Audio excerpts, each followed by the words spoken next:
Sudan. Sudan children, all Sudan children at this time are refugees out Sudan, out school. I ask all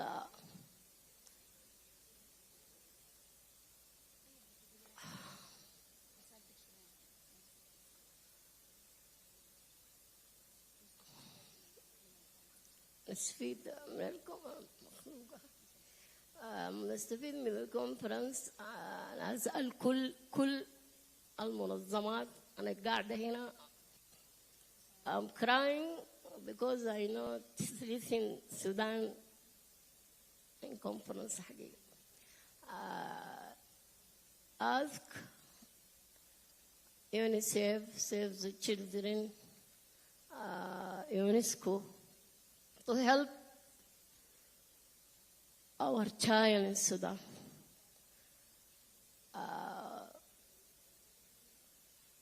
Make them go back to school. I think the militia, yes.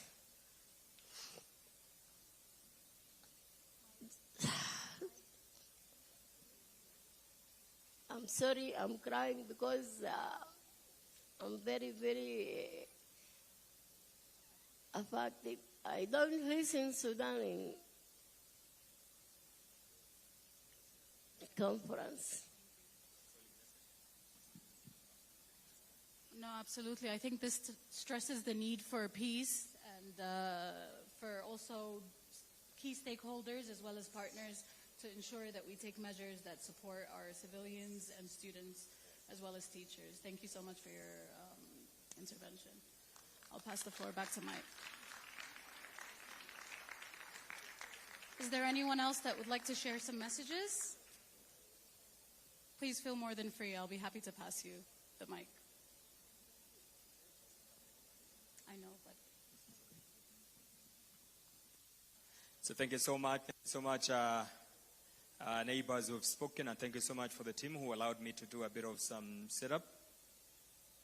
There's a friend of mine who've given him has given a phone to me. Where are you? I have someone's phone. So if you don't have your phone, I have it. Confirm you have your phone. If you don't have, come with several dollars.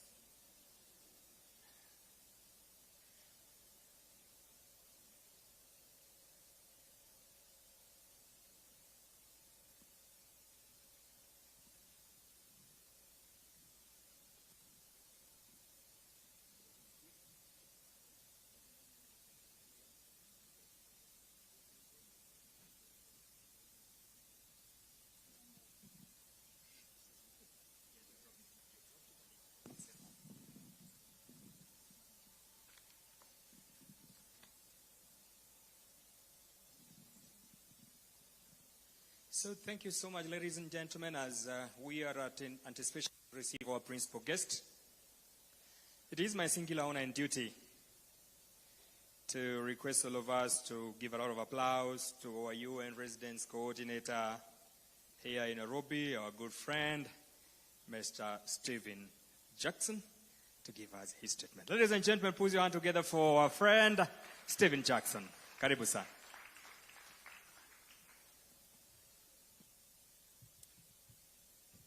Thank you very much, Mr. Moderator. So, to Madam SRSG, the Special Representative of the Secretary-General, Vanessa Fraser, to Norway's State Secretary, Andreas Kavik, my friend, Excellencies, distinguished delegates, colleagues and friends, good morning. I have been asked to do two things today, one of which I'm very comfortable doing, which is offering some words of thanks and welcome on behalf of the United Nations in Kenya. The second I'm much less comfortable doing, which is adding my thoughts on the importance of safe schools. And the reason I'm uncomfortable with that I'll come to in just a second. So let me start with the sincere thanks. Thanks to the government of Kenya, indeed, and His Excellency the Prime Cabinet Secretary will be with us very shortly, to also to thank the Safe School champion countries. Norway, through you, State Secretary, Spain, Argentina, Nigeria, but all of the, I think, more than 60 countries in the room, and the more than 100 that we have present in Kenya through the diplomatic corps, the 193 member states of the United Nations, all of you in your different ways keeping this agenda alive and urgent. So that's the thanks and the welcome. The bit that I'm much less comfortable doing is adding my thoughts when we've heard so eloquently and movingly already this morning from our extraordinary young moderator, who I think did just an amazing job of reminding us how real this agenda is. And then my sister Julia from UNRWA, who just reminded us very viscerally how real, how alive, how important, but also how tragic and violated this agenda is. We are gathering at a time when, paradoxically, the Safe Schools Declaration matters more than ever, because in many ways it's being violated more than ever. Around the world, schools, places that should be sanctuaries of learning, are under attack. In 2023 alone, the Global Coalition to Protect Education from Attack documented over 3,000 incidents of attacks on schools, on students, and on educators. And, well, it's the oldest cliche in the world, isn't it? Behind every statistic of that kind is a shattered classroom, a teacher silence, a child robbed of their future. Right at the start of my own career in the 1990s, because I am an old man now, I worked in a succession of humanitarian crises. Somalia in 1992, Rwanda 1994, Angola, DR Congo. And I won't forget until the day I die that in all of those places I had exchanges with kids who had been driven or bombed out of their homes and their schools, kids who you could so easily imagine saying some of the things that that little girl on the video from Gaza was saying about how much she misses her school, how much it's not the bombs that she fears or the bullets, but it is the thought that she might never again have the opportunity to learn. A little bit later, in 2007, our kids, 3 of them, they were young, missed 2 days of school because of open armed conflict on the streets of Kinshasa. Just 2 days. But it gave me the narrowest of windows into what it would be like to be a parent whose kids were missing not 2 days, but 2 years or 2 decades of education. Whether in Gaza, in Ukraine, in Sudan, we can keep multiplying the examples. DR Congo, a country that I know and love very well. This is the human cost of these attacks. And it's been said in so many ways this morning, and it will be said in many other ways as we continue. Education is a lifeline, not just a service that you can put to one side. When conflict causes schools to close, then hope also closes. When schools close, indeed, the Sustainable Development Goals fade. They're no longer the North Star of our collective determination and aspiration as a planet. Those 17 SDGs are left as just a forlorn and unachievable dream. And so we simply can't accept, permit, tolerate this. Not in this 21st century. Excellencies and friends, the states that have signed the Safe Schools Declaration are therefore duty bearers. That isn't just a symbolic point, it's a legal and moral responsibility. And implementing the Safe Schools Declaration means very concrete things, like the obligation to integrate the protection of education into military doctrine, to ensure accountability for violations, and to allocate resources to keep schools safe, even in times of crisis. So governments have a singular responsibility, but they can't do it alone. And civil society, the media, and communities are all essential to this fight too, and I know that all of those segments of our societies are represented in this chamber. Civil society in particular does and must call out attacks on education, amplify the voices of victims, and demand justice. Silence is complicity. Loud and persistent advocacy can afford at least a measure of protection. And so, as we get underway with this conference, let us remember, safeguarding education is not optional, it is foundational. It's the cornerstone of resilience, recovery, and again, of the Sustainable Development Goals, because education is at the foundation of the SDGs. If we fail to protect schools, we fail the SDGs. If we fail the SDGs, we fail the future. Sometimes, as I close, we're faced with cliche, because cliche somehow still tells the truth. It is said that it takes a village to raise a child. Well, I think we're here in this room, in this chamber, to take note that it takes the world to protect a child's right to learn. So thank you for your solidarity in that fight, and let's hope that this meeting is more than just words, but takes forward a very real commitment to protect that child's right to learn, every child's right to learn. Asanteni sana, as we say here in Nairobi. Thank you very much.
So thank you so much. The United Nations Residence Coordinator, for your candid words, Mr.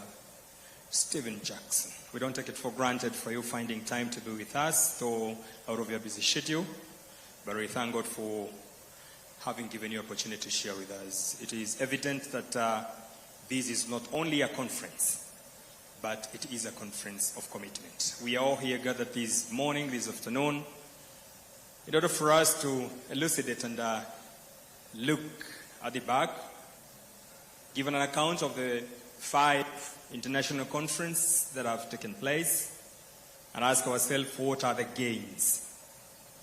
Where have we done it right? Where do we need to pull up our socks if we have them? What do we need to do as people who believes in safe schools? This being a decade of commitment, 10 years down the line, having done a global gathering for safe schools, out of risk. So it is evidence that all of us seated here today, everyone have a role. As I was doing my opening remarks this morning, I said, if Christ himself, for those who are believers, gave a statement and said, let the children come to me. So who are you to scatter children? It is evident that all of us seated here today, we have a role to play. We have an engagement that we need to give, a commitment that we need to sign in our hearts. And by so doing, it will be prudent that our children are safe wherever they are. Our moderator this morning, the child representative, said, our children go to school with no idea. They go to school without knowing who they are. And that's where the students, the pupils are taken through by their teachers, the tutors, the guardians, by nurturing their talents, by identifying their potentials and strengths. And at that point is when we have upcoming leaders from a well-trained, well-character-trained and nurtured traits in our children. But without an environment that is conducive, that will not happen. So it is a clarion call for each and every one of us, organizations, states, to make sure that our children are safe.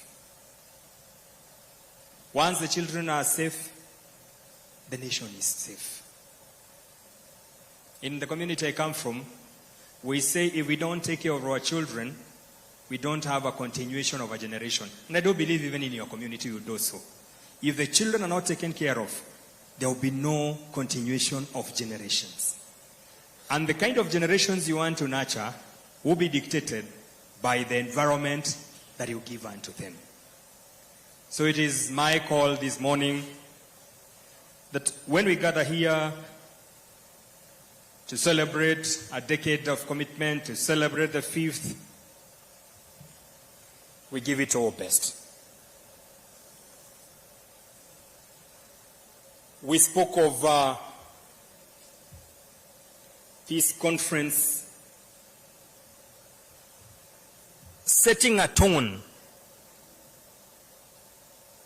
for us to underscore the centrality of the protection of children's rights and ensuring safe and quality education. That will only happen if all of us, we take our personal responsibility, and I said this from the states, organizations, bodies that are given the mandate to protect the children,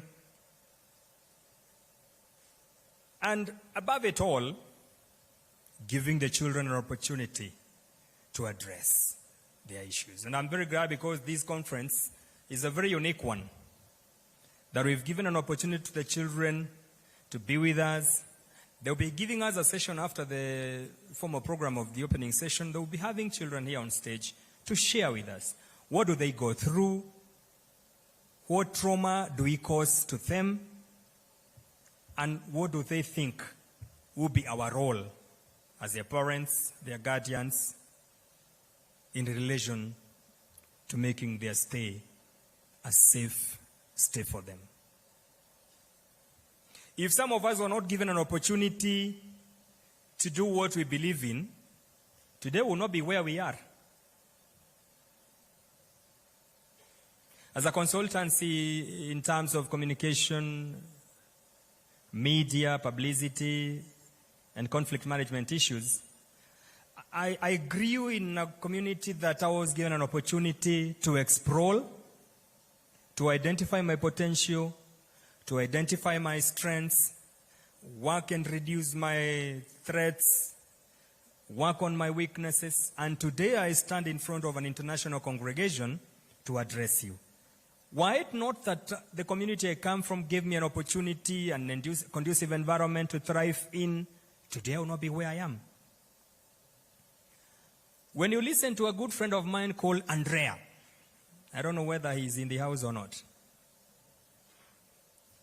When you listen to him, he will share stories of how people grew, how people went through horror, how people have been tortured, and these are children. But I'm glad because we're here to take account of the 5 years we've been in this conference. And as we celebrate the decade, as I've said, it is our role to ask ourselves, are we in the right direction? Are we protecting our children? Are we giving them an opportunity to grow? Are we giving them an opportunity to explore who they are? When I was growing, I remember if a father was a primary school teacher and the mother was a high school teacher, then the child would be forced to become a nursery school teacher. We're not giving the children an opportunity to explore what they are best at. But I'm glad because our first speaker this morning, Director Daktari, said, when we have an environment that is conducive for our children, we'll give them the competence-based learning environment. We'll have the kind of the moderator we've had this morning. Very eloquent, with stage management, with confidence, and above all, a knowledgeable child. That is where we want to move to. So that in the next 5 years to come, as we celebrate the 10th anniversary, we'll look back and count and ask ourselves, what are the gains? Where have we gone right? And where do we need to improve? It is my prayer that by the time we are leaving this conference, everybody will go home with an action. That I will not be able to do 10 things, but I can do 3 things. Itemize them, give yourself some timelines. And when we meet in the 6th anniversary, just the way neighbors spoke to each other, you'll be able to speak to your neighbor and say, neighbor, when we were in Kenya, the moderator Mike told us, think on a few things that you can do to address this issue. And when we meet next, you'll give us your scorecard. That is where we are moving to. So it is my call, and I'm happy because I could see people taking notes. I could see delegations discussing among themselves that we forge a way forward. Not only to have a conference, with this kind of an environment, very nice one, but after the environment, after the conference, what next? We always ask ourselves, after school, what? After schooling, what? So when we give an environment which is conducive for our children, they will start building a nurtured mind that even after this generation is no longer there, we all believe that there is a stability in our children. How many times do you think of a child and then you say, this is the generation that was spoken, they don't listen, they don't hear, they don't understand. In Kiswahili we say, wamepotea. But it is our role as parents, as guardians, to speak to them. We give them a safe stay. We train them. Give them an opportunity to build what they think is right. And by so doing, things will be okay. Some music interlude.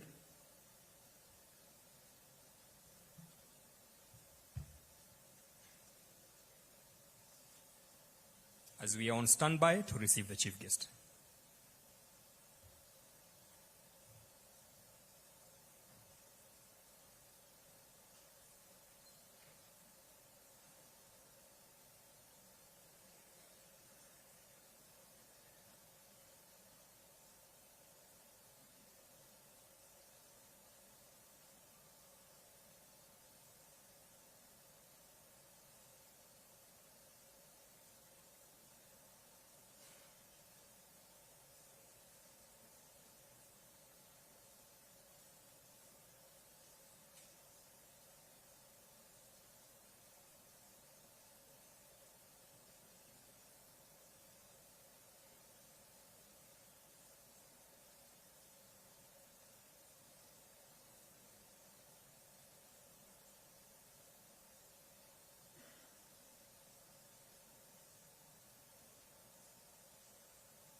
جدا قوي فيضطروا ينزلوا الدول الصحية.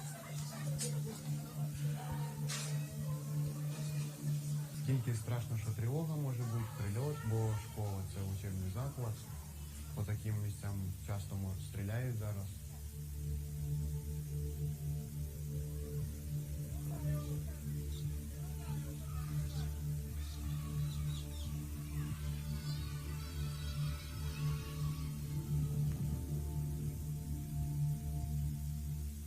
Akwai abin da ya faru, an boko haram suka mai hari da ya mun kariba so kona ajujuwan mu. Abin da a lokacin gaskiya ya faru da suka kona makarantar mu na ji kunci sosai. كنا نيجي المدرسة نسمع الدانات السنين الدامية قعدتنا في سور المدرسة. Akwai lokacin da muna zaune aka zo aka kori malamanmu aka sa wa makarantar mu wuta. No sentirme insegura en el colegio me afecta de muchas formas, ya que uno siempre mantiene en la expectativa de que vaya a pasar algo o de que pasen los drones con bombas y de pronto vaya a caer uno en el colegio. A escola todo quemaron con fogueiro.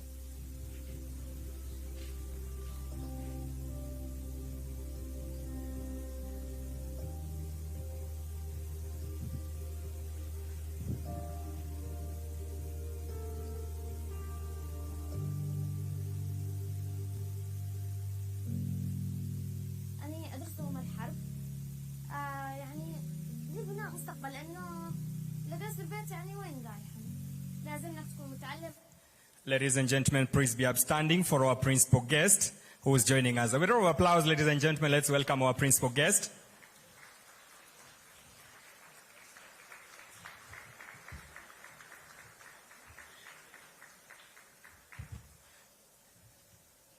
I will invite all of us to be upstanding.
With the permission of our principal guest, please resume to your seats.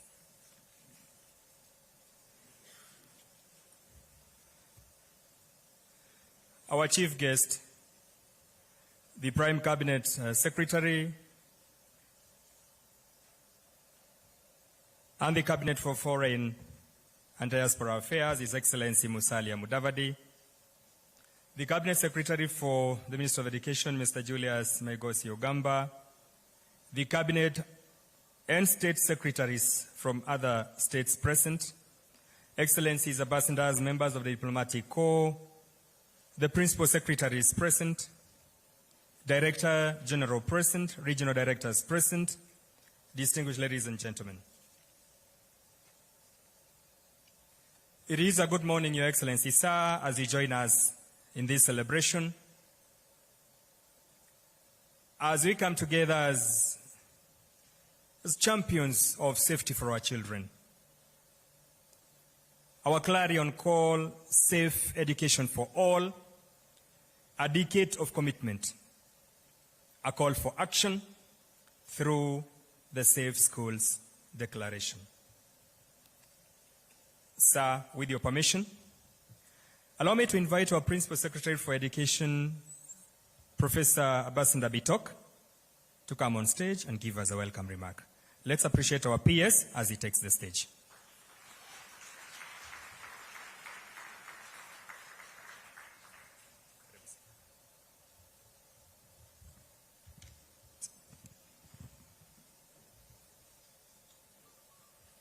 Your Excellency,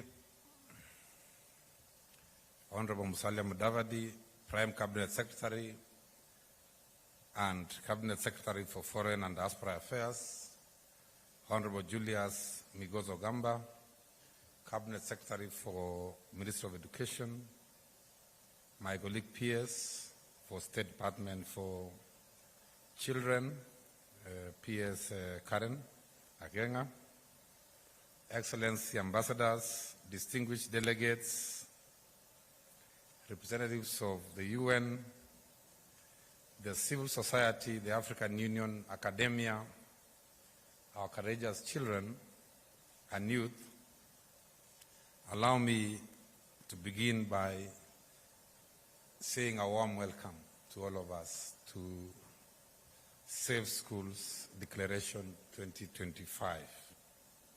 Most welcome. My name is Ambassador Professor Julius Bitok, PS for Basic Education.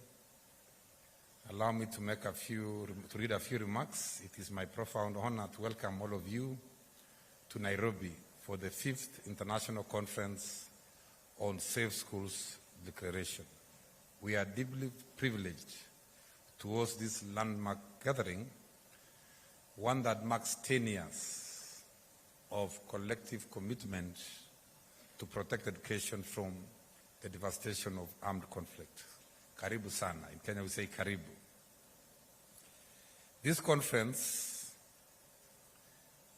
is historic because we are commemorating 10 years, of which 25 years of optimal protocols on the involvement of children in armed conflict, and stand right after the African Union's year of education. Our goal, of course, in this conference is both very clear and very urgent: to strengthen the protection of education by 2030 through a common action plan to accelerate the implementation of Safe Schools Declaration and ensure that all attacks on education are met with accountability, not silence. So let us remember that behind every child, or rather behind every statistic, is a child whose dreams have been delayed or destroyed, a teacher forced to flee, or a community scared by war. So it is really, really critical. So today, even as we come together to assess where we stand, and be bold to confront the gaps that remain in this very important subject. Your Excellency, allow me to say that may this gathering be driven by courage, compassion, and conviction towards safe education. May our work here pave way for safer schools, empower children, create resilient communities across the world. In conclusion, Your Excellency, let us make this conference a turning point for education in conflict-affected areas. Your Excellency, sir, even as we reflect on this very important topic, allow me to say that under the competence-based education in Kenya, we believe that the pathways that we have created, the 3 pathways, that is STEM, social sciences, and arts and sports, creates a very good opportunity to create a very safe environment for our children, because we are not forcing children to do what they don't like. We are encouraging them to be competent in the talents that they have. In addition to that, we are also committed to ensuring that our schools around the country are safe. And we are building capacity of our quality assurance officers so that in every corner of this country, the safety of our children is assured. As I wind up, I want to say, while I was in the State Department for Immigration and Citizen Services, we championed the Shirika Plan, which is an integral part of this conversation. And we are confident that the discussions around Shirika Plan adds value to this very important conversation. At this point, allow me to once again welcome all of us to Kenya. Enjoy the hospitality of Kenya. Karibu sana, all our partners, all our co-hosts, all our international guests and partners from Argentina, from Norway, from Spain, from Nigeria, UNICEF, from African Union. Karibu sana. Thank you very much for listening to me. Thank you. Thank you so much. A lot of applause for the Principal Secretary. Thank you so much, Ambassador Professor Bitok, for that candid welcome remark. In any situation, if you don't have an objective, you'll just go helter-skelter. But I'm glad because this morning, Madam Ola, who is our chair, Global Coalition, Protection Education from Attack, is now taking the stage to give us the objective. Why are we here? A round of applause for our chair as she gives us the objectives of this conference. Welcome, Madam Chair. Prime Cabinet Secretary and Cabinet Secretary for the Ministry of Foreign and Diaspora Affairs of Kenya, Excellencies, distinguished delegates, colleagues, and friends. It is an honor to welcome you to Nairobi for the 5th International Conference on the Safe Schools Declaration. I am deeply grateful to the Government of Kenya, to our co-hosts, and to all of you for your leadership and your presence. We are gathered here today to build on previous conferences hosted by Norway, Argentina, Spain, and Nigeria, to reflect on progress made, to share challenges and best practices, and to align on collective strategies and the way forward to protect education in conflict. We meet here at a moment when the world urgently needs renewed resolve to protect education from attack. Across the world, we increasingly see schools destroyed, students and teachers killed, access to learning threatened, and entire education systems destabilized and shut down by conflict. Children, and in particular girls, are disproportionately harmed and are navigating wars they did not choose while still striving to learn, to grow, and to hope. Their courage calls us to action, and their futures in part depend on the choices that we make here. The most recent data from the 2025 Children in Armed Conflict report includes 41,370 incidents, the highest number of grave violations against children in armed conflict since the inception of the mandate almost 30 years ago, and a 25% increase compared to the previous year. Most grave violations showed an increase, including, as we have already heard here this morning, a shocking 44% increase in verified reports of attacks on schools and a 34% increase in rape and other forms of sexual violence. Meanwhile, respect for humanitarian principles is eroding, and we see this most grievously in attacks on education and other violations against children. The news and statistics can feel overwhelming. However, simultaneously, committed partners continue their work to protect education despite global and local challenges. Indeed, they are spurred on by them. This year marks 10 years since the Safe Schools Declaration was launched, and what began with 37 pioneering states in Oslo has become a global community of 122 governments committed to making learning safe. It has been a fruitful journey together, and over the past decade, we have seen real progress. Military doctrines and training increasingly recognize the need to protect schools, including from military use, and monitoring and reporting on attacks on education has expanded, and national laws, policies, and practices have been strengthened. This is meaningful progress. But anniversaries are not only moments to celebrate how far we have come, they are also moments to recommit to how far we still must go. For nearly 15 years, the Global Coalition to Protect Education from Attack has worked to confront the reality of attacks on education. Our research, advocacy, and implementation support have been built through state-led and collective action, and it has been propelled by human rights-driven governments and people with conviction, expertise, and a lot of passion. I want to take this opportunity to acknowledge one of the representatives of Norway who is here with us today, a relentless advocate whose diplomatic skill and belief in the power of education were instrumental in establishing and strengthening the Safe Schools Declaration.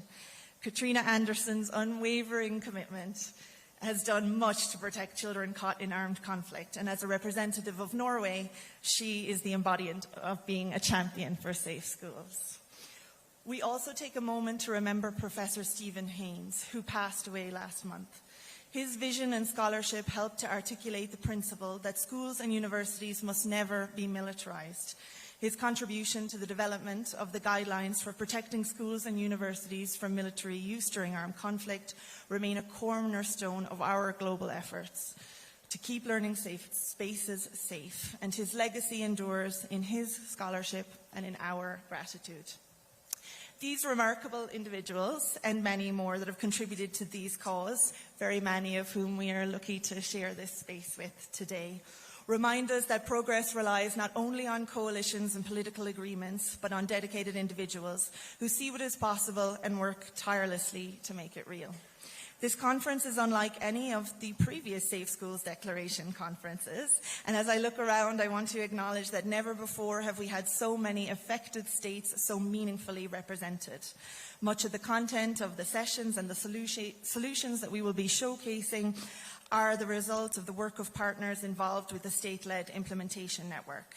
The design of these sessions and this work has been collaborative, working closely with champion states, with GCPA members and partners. And the participation of children and youth leaders, representatives, is a cause of celebration. I know that we're all very impressed. It is also a humbling reminder of how high the stakes are. This conference is an opportunity to create change. This is the time for new endorsements and a critical assessment of what's needed to realize the Safe Schools Declaration on the ground. We must deepen our engagement, strengthen cooperation across sectors, and build on commitments to date. This is a moment to be ambitious, to identify where protection is weakest and where progress can be accelerated. It is a moment to move from broad support to concrete action. We must prioritize actionable implementation strategies, strengthen accountability at a time of growing impunity, and increase monitoring at a time when funding and support is being slashed. While we are extremely fortunate to have more robust youth and survivor inclusion than ever before at a Safe Schools conference, it is not enough, and we must all do more. Children and families consistently rate education as a top priority during humanitarian crises, and this is the moment to listen to them and to that plea. To young people, to teachers, to communities, and to those who live with consequences of war, yet still believe in the transformative power of education. GCPEA stands ready to work with every government and every partner represented here. Lasting progress depends on what all of us choose to do, not only in declarations, but in policy, in practice, and in the sustained work of implementation. Let's make these 2 days together matter, both through what we commit to and what we deliver. Let us leave no ambiguity in our message to the world. Schools will not be battlefields, students will not be targets, and education will not be sacrificed to conflict. Thank you. Thank you. Thank you so much. Let's give a round of applause to our chair, Ola Monique, the chair, Global Coalition to Protect Education from Attack. We now know where we are, where we want to go, and what is our expectation. One key thing that I've captured from that, it is this should be an action, solution-oriented conference, ever before. I now invite all of us, ladies and gentlemen, our chief guests, to focus on the screens so that we can get the Commissioner Haji Lahab to give us our remarks.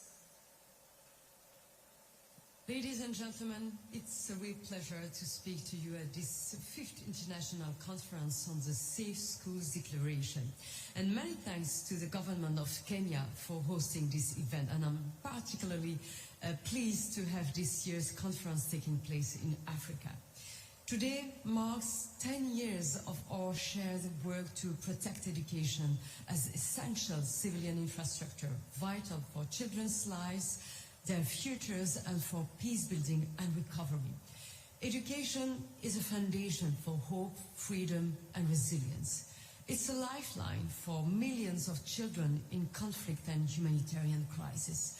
But today, the right to learn safely is under more pressure than ever. Attacks on education are not only continuing, they are getting worse. So our determination must be stronger than the threats we face. In Gaza, more than 97% of schools are damaged or destroyed. In Ukraine, nearly 4 out of 10 children can only learn online or in mixed formats because of Russia's war. In West and Central Africa, school closure due to insecurity have almost doubled since 2019. And Myanmar is now one of the most dangerous places in the world for students and teachers. Attacks on schools, one of the 6 grave violations against children in conflict, have long-term consequences. More dropouts, more child labor, more sexual and gender-based violence, more child marriage, and more recruitment by armed groups. Dear friends, in this difficult context, the EU stands firm. We will continue dedicating at least 10% of our humanitarian funding to education in emergencies, more than 175 million euros every year. This investment supports work on the ground and strengthens global advocacy to put into action the Safe Schools Declaration. We help teachers provide psychological first aid, and we support schools as zones of peace and protection. We also work with communities to raise awareness of risks and link education with disaster preparedness, while developing strategies to keep children safe from violence, conflict, and natural hazards in and around schools. Our revised EU guidelines on children and armed conflict reinforce our efforts to prevent, respond to, and ultimately end grave violations against children caught in war. All of this is part of humanitarian diplomacy, pushing for access to aid and respect for international humanitarian law. Dear friends, I'm committed to continuing our political and financial support to protect the right to education and to ensure safe, quality learning for every child affected by conflict and crisis. Together, we can protect the life-saving power of education. Thank you.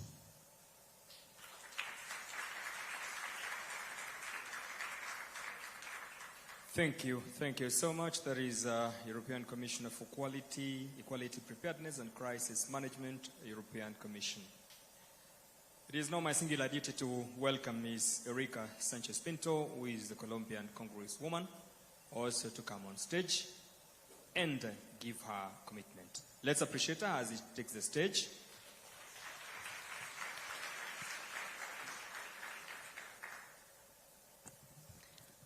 Muy buenos días a Su Excelencia, Secretario General, embajadores, parlamentarios, delegados de organizaciones internacionales y a todos los presentes. Hoy nos reunimos en este importante evento internacional para unir nuestros esfuerzos en trabajar por lograr que el derecho a la educación en el mundo sea una realidad para nuestros niños, niñas y adolescentes. En Colombia, el derecho a la educación atraviesa una crisis silenciosa pero persistente. Mientras el país avanza en su proceso de paz y reconstrucción, cientos de escuelas han sido blanco de ataques, ocupaciones militares o escenarios de reclutamiento forzado, afectando de manera desproporcionada a nuestros niños, a nuestras niñas y a nuestros docentes en comunidades rurales enteras. Lejos de ser casos aislados, los ataques a la educación configuran un patrón documentado de violencia que atenta el desarrollo social, la seguridad humana y los principios fundamentales del derecho internacional humanitario. Hoy vengo a hablarles desde la convicción de que cada aula hay algo sagrado, la promesa de un futuro. Cuando una escuela es atacada, ocupada o convertida en escenario de violencia, no solo es un techo el que se fractura, se rompen sueños, se interrumpen proyectos de vida, se siembran miedos en los cuerpos y en la memoria colectiva. Cada pupitre vacío es una voz que dejamos de escuchar. Cada cuaderno perdido, una historia que no tendremos la oportunidad de leer. No puede ser que en un país que sueña con la paz, la escuela siga pagando el precio de la guerra. No puede ser que las balas y los habitantes de la violencia penetren los patios donde deberían jugar la curiosidad y el asombro de nuestra niñez. No puede ser que en vez de tener un niño, un lápiz, un color para dibujar su futuro, estén empuñando hoy un arma. Defender la educación no es un lujo técnico, es un acto de justicia, es un acto de dignidad y es un acto de esperanza. Es proteger el derecho de una niña a imaginarse científica, de un niño a ser maestro y de una comunidad a reconstruirse con saberes propios. Proteger la escuela es proteger la paz. Cada medida legislativa, cada presupuesto, cada visita de autoridades a una institución educativa en riesgo es la manera en que el Estado le dice a la humanidad: no están solos, contaremos y estaremos con ustedes. Pero no basta las palabras bonitas ni las estadísticas bien presentadas en oficinas. La protección real exige que nosotros como parlamentarios, que nosotros desde el Congreso y por supuesto con nuestro Gobierno Nacional de Colombia sigamos alzando la voz y mantengamos en firme la priorización de los recursos, garantizar rutas de protección, responsabilizar a quienes usan la escuela como instrumento de violencia y escuchar con respeto a quienes más saben, las comunidades y los maestros. Hoy como parlamentaria, como congresista, quiero reafianzar el compromiso con la implementación de la Declaración Internacional de Escuelas Seguras.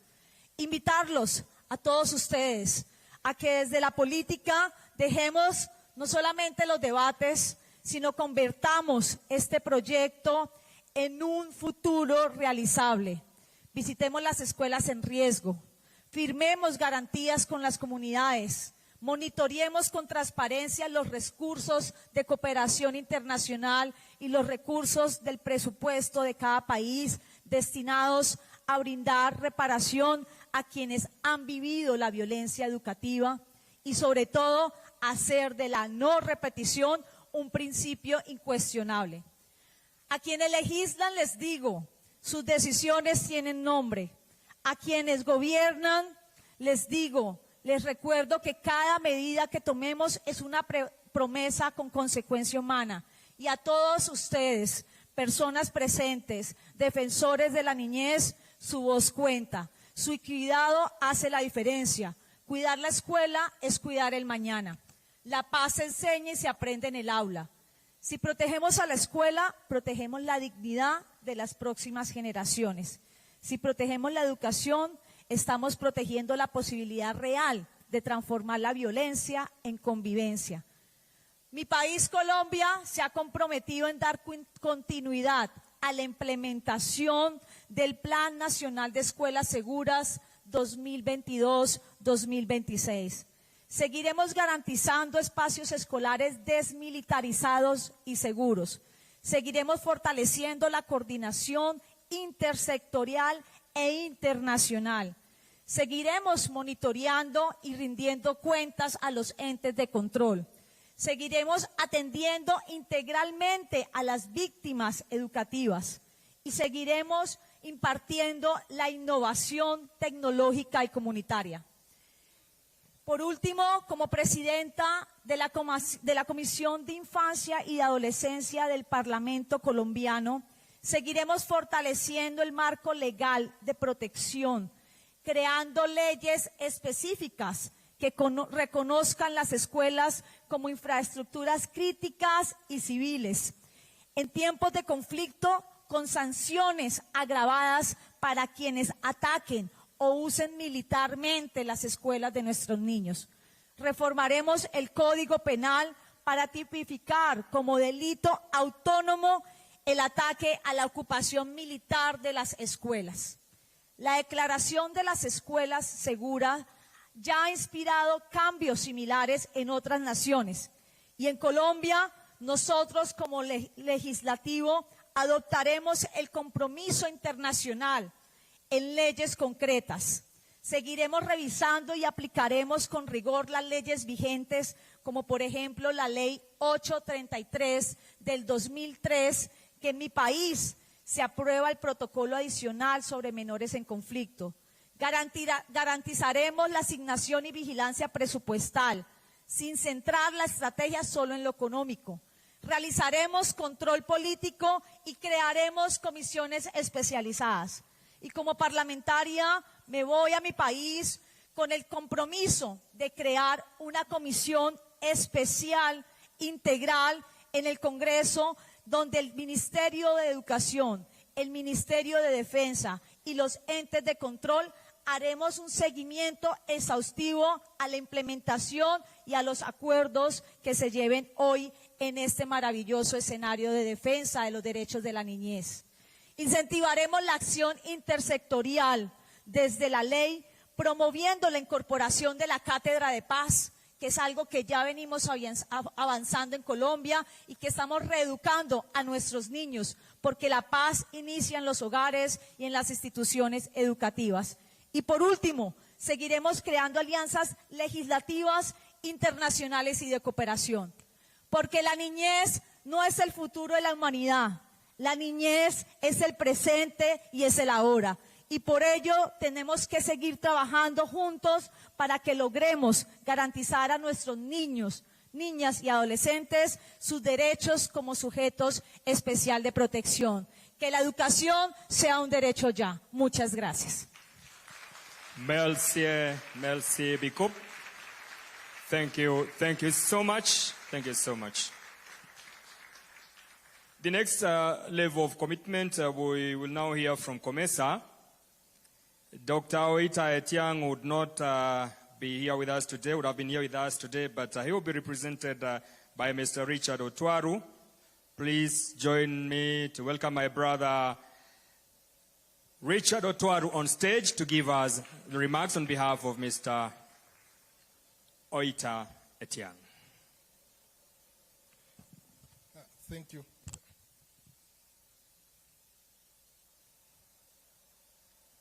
Our guest of honor, the Prime Cabinet Secretary and Cabinet Secretary for Foreign and Diaspora Affairs of the Republic of Kenya, His Excellency Dr. Musalia Mudavadi, Your Excellencies here present, distinguished delegates, ladies and gentlemen, good morning to you all. It is with a great honor and privilege to be with you all here today.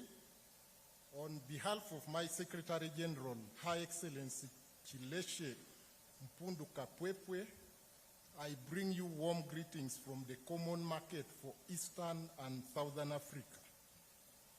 For our delegates who are not familiar with COMESA, it has a membership of 21 member states, all scattered within Africa, And when I listened to the first session where there are grave violations against children, in the first session, our member states are also part of it. DRC was highly mentioned, and Sudan, where there are active conflicts.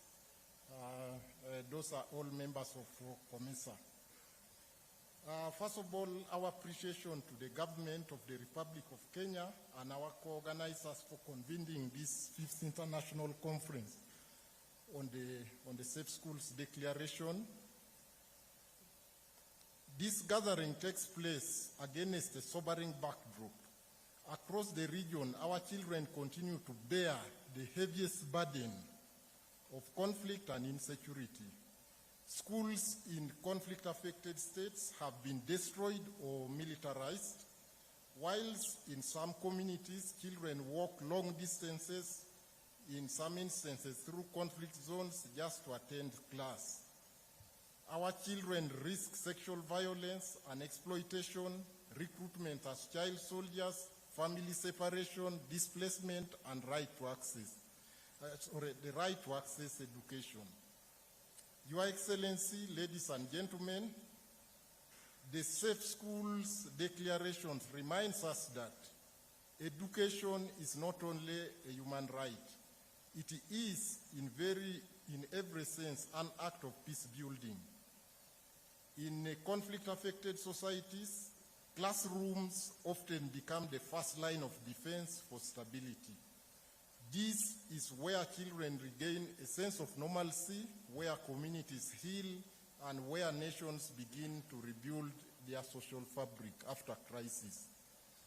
As COMESA, we believe protecting education is a central humanitarian concern for sustaining peace, regional stability, and economic transformation. Education equips young people with values and skills to resolve disputes peacefully, counter extremism, and build livelihoods, all of which are foundational stones for long-term security and prosperity. Your Excellency, ladies and gentlemen, we can all agree that no child in school becomes a child soldier. No community with learning thrives on violence. When education systems collapse under the weight of conflict, the costs ripple far beyond the classroom. Labor markets shrink, cross-border trade declines, and regional integration efforts falter. On the other hand, when education is safeguarded, it becomes a peace dividend that strengthens government and social cohesion and inclusive growth across the region. Therefore, by aligning its peace, security, and governance programs with the Safe School Declaration, COMESA positions education as both a peace-building instrument and economic enabler, serving a bridge for conflict prevention, regional integration, and sustainable development. Protecting education for COMESA is protecting the region's most strategic asset. It is human capital and it is future. The COMESA region is one of the most demographically useful and yet conflict-affected regions in Africa. Our region faces a myriad of security challenges, including armed conflict, climate-related disasters, economic fragility, and population displacement, which all undermine education and the well-being of children. Ongoing hostilities in some of the member states, I've already alluded to, some of them have forced millions of children out of school. In the Great Lakes region alone, the occupation of schools by armed groups continues to deny children access to safe learning spaces. Cross-border extremism has led to attacks on schools and teachers in some parts of the Horn of Africa. Meanwhile, climate shocks such as cyclones have destroyed infrastructure and forced children to abandon learning to help their families survive in parts of Southern Africa. Your Excellency, ladies and gentlemen, to respond decisively to the continuing suffering of children in conflict situations, COMESA has taken deliberate actions to develop a comprehensive regional strategy on children affected by armed conflict. This framework is fully aligned with the Africa Peace and Security Architecture and with the principles of safe school declarations, ensuring that education and child protection are placed at the very center of our regional peace and security agenda. We have developed a CAC strategy for implementation from 2026 to 2030. This strategy responds directly to the 6 grave violations against our children identified by the United Nations Security Council, including attack on schools, the recruitment and use of children in armed groups, abductions, and sexual violence. The strategy is anchored on 3 strategic pillars, namely prevention, protection, and promotion. In addition to the strategy, we have also developed guidelines on disarmament, demobilization, and reintegration for children associated with armed forces and armed groups. These guidelines were developed in recognition of a painful reality that several of our member states' children continue to forcibly be recruited and exploited by armed groups. Through these guidelines, we seek to provide practical direction to troop and police contributing countries on how to manage such cases in line with international human rights and humanitarian standards. Anchored on 3 principles, we aim to ensure that every child associated with armed group must be treated first and foremost as a victim, never as a perpetrator. Education is central to integration and recovery. Every disarmament, demobilization, and reintegration process must create a pathway back to formal or vocational learning. And lastly, all actions must uphold the principle of do no harm and best interest of the child with full sensitivity to trauma, culture, and community reintegration. Your Excellency, ladies and gentlemen, to sustain peace beyond the cessation of conflict, COMESA has also developed a technical guidance notes on post-conflict reconstruction and development, PCRD. This framework takes a long-term view, ensuring that children and education remain at the center of rebuilding societies emerging from war. It recognizes that the true measure of recovery is not how quickly buildings are rebuilt, but how effectively the lives and the hopes of our children are resolved. Conflicts in our region leave children not only as witnesses, but as casualties, participants, and survivors. They are robbed of their childhoods, their education, and often their sense of belonging. The guidance note is therefore our way of ensuring children are not forgotten once the fighting stops, but are part of the rebuilding and reconstruction process. Your Excellencies, ladies and gentlemen, these commitments are not just aspirations on paper. COMESA's CAC initiatives are already yielding measurable progress in the region. First, on evidence generation, COMESA conducted the first regional mapping study on children affected by armed conflict way back in 2021, which established a solid evidence base linking security, child protection, and education disruption, and proposed child-sensitive indicators for our early warning system. The second, on capacity building, COMESA and Save the Children convened 2 regional sensitization workshops in Eswatini for Southern Africa and Uganda for Eastern Africa, engaging civil society, human rights institutions to strengthen advocacy, develop CAC early warning indicators, and promote coordinated regional action. As we mark 10 years of collective commitment under the SSD and deliberate over the next few days, COMESA calls for renewed resolve and coordinated regional action to translate these commitments to tangible protection of our children. First, we urge all member states to domesticate and institutionalize the SSD within their national frameworks on education, defense, justice, and humanitarian response. Let us ensure that this document becomes a lived reality embedded with our national laws, educational policies, and peace building.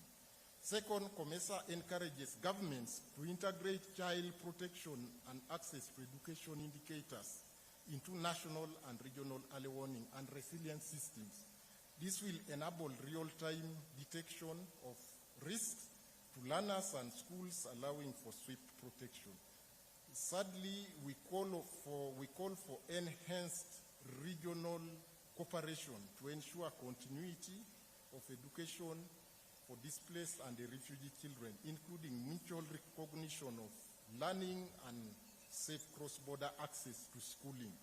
During conflict, education must be treated as essential service that follows the child, not a privilege lost to circumstances beyond their control. Finally, COMESA commits to aligning its CAC initiatives with the outcomes of this conference and the Nairobi Action Plan, as well as working hand in hand with partners, governments, communities to ensure that every child in our region can learn in a safe space with dignity, hope, even in most difficult circumstances. Ladies and gentlemen, let us remember, when we protect our schools, we protect our peace. When we safeguard our children, we secure the future of our region. I thank you. Thank you. Thank you so much. That is Richard Atuaru on behalf of COMESA. As I invite on stage once again the Principal Secretary Ambassador Bitok to come and take us to the next level of engagement, I will seek the indulgence of everyone who will be coming on stage, because I see I have a list of 7 who are to make a statement. This is the co-host statements. I just seek your indulgence with the guidance of the CS, Education Kenya, Mr. Ugamba. Kindly let us confine ourselves into the statement, each take maybe less than 3 minutes, so that we can finalize this session. Bwana PS, Bito, kindly.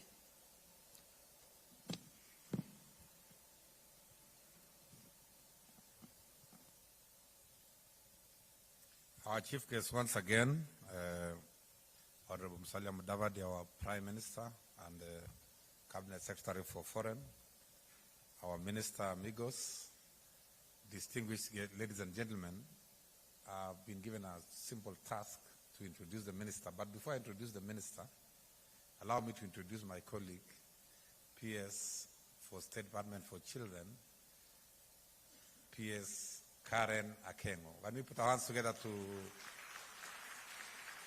Thank you very much, PS. We are now going to the ministerial level, and allow me to introduce my minister, Advocate Julius Migos Ogamba, who is our sector leader and has been very instrumental in putting together this conference. As you're all aware, this is an interministerial conference. It brings together different departments, different agencies, different ministries together, and with the leadership of Wakili Ogamba, we've been able to come together, put our ideas together. He's been actually leading from the front in terms of ideas, in terms of policies, and we really appreciate his work even as he brings together. This Safe Schools Declaration is very critical in the sense that when we protect everybody, there's consensus around the world that when a child is protected, the society is protected. There's consensus across the board, and our CS here has been very categorical that Safe Schools Declaration conference has to be done in a very, very special way. So let us put our hands together to invite Advocate Honorable Julius Migos, advocate of more than 30 years in legal practice. Let's put our hands together to invite him. Karibu sana Wakili. Thank you very much. Thank you, PS. Thank you. Your Excellency, the Prime Cabinet Secretary and Cabinet Secretary for Foreign and Diaspora Affairs, Dr. Musalia Mudavadi, Your Excellencies, distinguished ministers here present, representatives of the African Union and the United Nations, members of the diplomatic corps here present, esteemed delegates, development partners, ladies and gentlemen, good morning. Morning again. Let me start by first and foremost thanking Your Excellency for getting time to come. I know that you had a very hectic program, and apologize on our own behalf for starting late. We were supposed to be a bit earlier, but we had other engagements, so we came a bit late. Secondly, let me take this opportunity on behalf of the ministry and on behalf of the team that has put this conference together to welcome all of you to Kenya and to thank you most sincerely for undertaking this exercise of coming up with a Safe Schools Declaration, which to me is the most important aspect on the education sector, not just in Kenya, but across the world. Ladies and gentlemen, as you well know, for those countries like ours that have placed it in our constitutions that education is a basic right, it cannot be a basic right, it cannot be achieved if our schools are unsafe for our children. And I hasten even to postulate that the safety of our schools and of our children in those schools should not only be limited to situations of armed conflict. In situations where, for example, there is internal conflict, external conflict, or crises or violence arising out of such issues as election violence in the country, the safety and the children's safety in our schools becomes of paramount importance. So what I'm saying or suggesting is that as you deliberate, we might want to do an extension of this declaration not only to cover armed conflict, but to extend to crises and other violent situations that affect our schools, affect our children in every and each situation.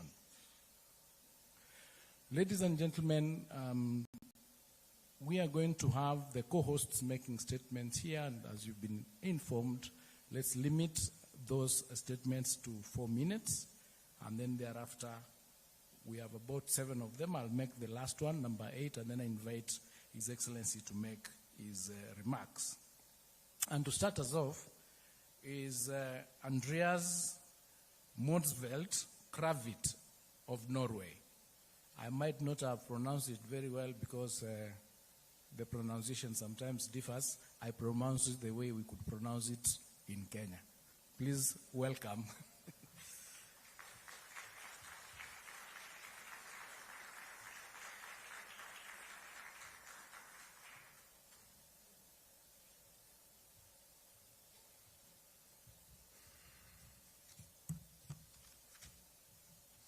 The pronunciation was perfect. Excellency Prime Cabinet Secretary Mudavadi, Cabinet Secretary Ubamba, Principal Secretary Bitok, Excellencies, government officials, co-hosts, champion states, and not least youth representatives. It's a great honor to address you here today at this important conference. And let me just preface my remarks by saying again that we're very grateful to the Kenyan government, and we would like to thank His Excellency Musalia Mudavadi personally for his engagement and for his commitment to this conference. I know you have been personally involved and you have been personally committed into making this conference a success, and we're very grateful for that. Let me also take this opportunity and thank especially the youth representatives. As I think we are all aware of, young people, youth, are disproportionately affected by armed conflict.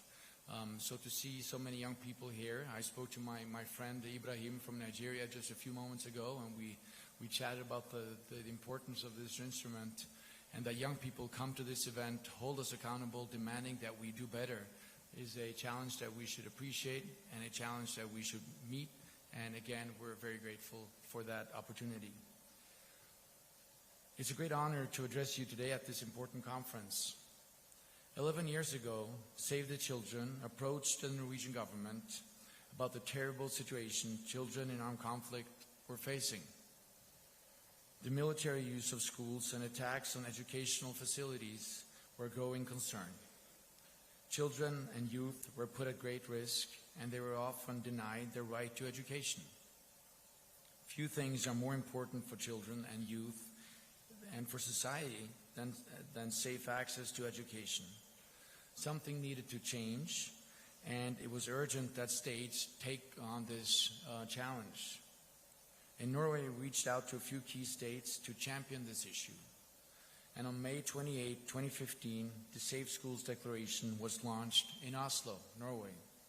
37 states immediately endorsed it. Today, 10 years later, we are gathered here in Nairobi for the 5th International Conference on the Safe Schools Declaration. We are grateful again to Kenya for hosting this important event, and Norway is proud to be a co-host.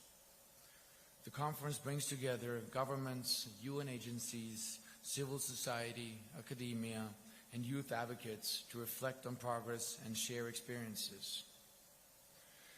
And the number of endorsing states have now grown from 37 to 122. And the declaration has now become an internationally accepted standard, encouraging states to prevent attacks on education and limit the military use of schools and universities. The cooperation between states, civil society, and multilateral organizations, including the Global Coalition for the Protection of Education from Attack, has laid the groundwork for our achievements. And I'm happy to see so many representatives from these groups here today. At the heart of the declaration are the guidelines for protecting schools and universities from military use during armed conflict.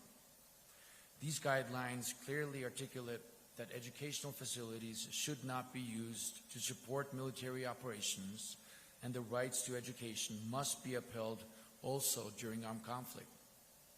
It is encouraging to see how endorsing states have integrated these principles into military policy and practices, including in the recent update of the Norwegian Military Manual. Ladies and gentlemen, we are living in a time of significant global instability. Conflicts rage in Europe, the Middle East, and Africa. And despite the progress we have made, attacks on educational facilities continue. Schools are bombed, burned, and occupied. Students and teachers are killed, injured, abducted, or arbitrarily detained. Should we be discouraged? Absolutely not. We must never ignore the fundamental need children express to have safe access to education. What gives me hope is that we know, and is well documented, that where the declaration is implemented, educational facilities and people connected to them are better protected. The continuation of education is better ensured. This underscores why the Safe School Declaration remains indispensable. It gives us a standard that all parties to conflict are measured against and provides clear guidance on how to do better. The voices of civil society, the media, and communities continue to call out attacks on education. These attacks are not accepted. They are seen as crossing a line. Accountability is demanded. Together we must continue those who cross the line that we have set out. We must continue our work to protect civilians and civilian infrastructure, and we must continue to uphold the dignity of children and students and respect their fundamental rights. By doing so, we protect not only their future, but our shared humanity. And thank you again for giving me the opportunity to provide this speech. Thank you.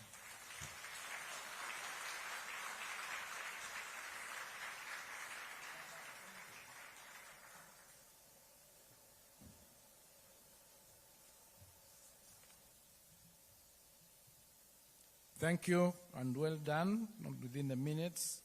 And it's encouraging to see that the countries have moved from 37 to 1 22.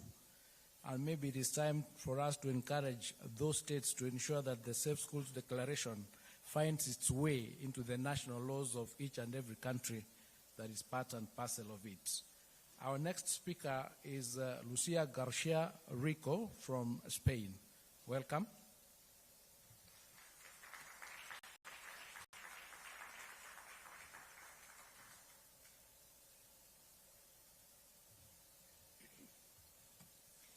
Excelencias, distinguidas autoridades, primer ministro, distinguidas autoridades, distinguidos delegados, España saluda y agradece al Gobierno de Kenia la organización de esta quinta Conferencia Internacional de Escuelas Seguras y su liderazgo decidido para hacerla posible en este 10º aniversario de la Declaración Escuelas Seguras. Agradecemos también el impulso destacado de la Coalición Global para proteger a la educación frente a los ataques, aliada imprescindible en la implementación de esta declaración. En esta lista de agradecimientos no debe faltar la mención a los representantes de organismos internacionales, ONGs y sociedad civil también presentes, imprescindibles en esta década de avances. 10 años después de la adopción de la declaración, sin embargo, el panorama es sombrío. Las escuelas siguen siendo atacadas y los datos que Naciones Unidas nos aporta reflejan que en los últimos años incluso se han incrementado en un 44%. España tiene un firme compromiso con la protección de la educación como derecho fundamental y como habilitante de otros derechos fundamentales. Apoyamos firmemente la Declaración Escuelas Seguras, el mayor compromiso político internacional para garantizar el derecho a la educación durante los conflictos armados. En esta década, 122 estados nos hemos comprometido a proteger a estudiantes y a docentes y a evitar que las escuelas y universidades se conviertan en objetivos militares. Los datos mencionados deben impulsarnos a redoblar esfuerzos hacia la plena aplicación de la declaración, así como para lograr su universalidad. Permítanme destacar algunas lecciones aprendidas de nuestra experiencia en estos 10 años. En primer lugar, la necesidad de reforzar los mecanismos de monitoreo e investigación, para con esos datos poder exigir la rendición de cuentas y la reparación de las víctimas. España está firmemente comprometida con la lucha contra la impunidad, la rendición de cuentas y la protección de las víctimas en los ataques contra las escuelas, y lo defendemos y promovemos en todos los foros. En este sentido, en julio de este año organizamos con la coalición un seminario sobre ataques a escuelas y rendición de cuentas, celebrado en Ginebra para discutir estrategias. Es, en segundo lugar, muy importante destacar la necesidad de colaborar con las autoridades locales. Es fundamental e imprescindible también incorporar la perspectiva regional para facilitar el intercambio de experiencias cercanas sobre las que aprender.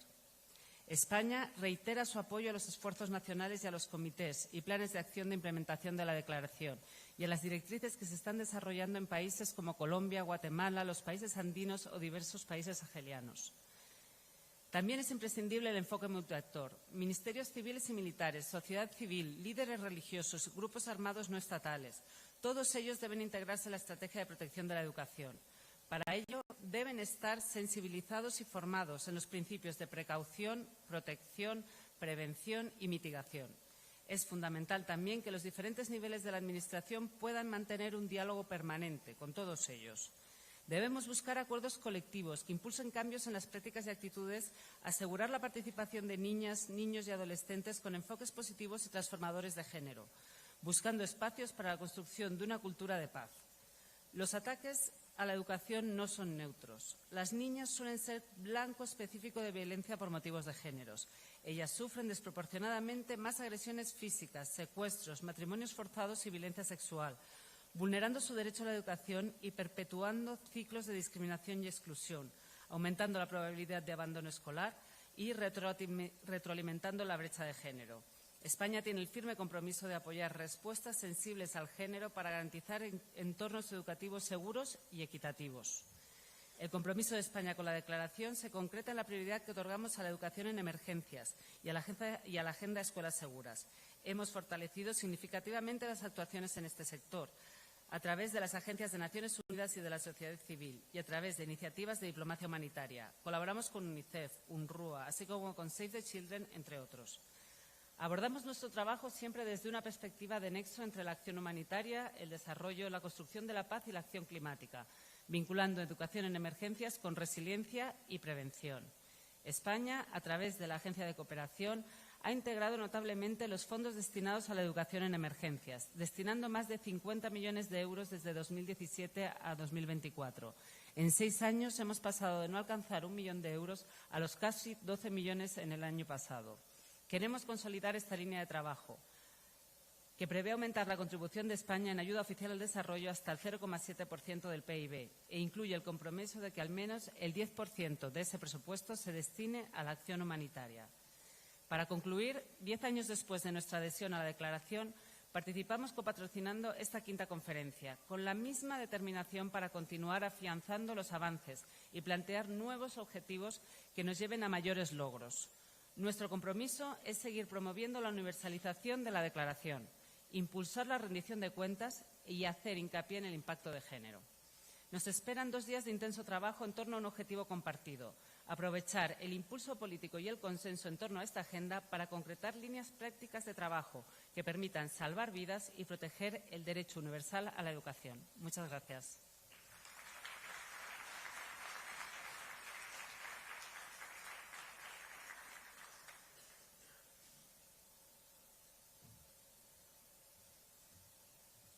Thank you very much, and it is important to note that at least Spain is extending that declaration of safety not just to children but also to the teachers, which is, I think, an important aspect. Our next speaker is Ambassador Luis Alejandro Levit from Argentina. Welcome.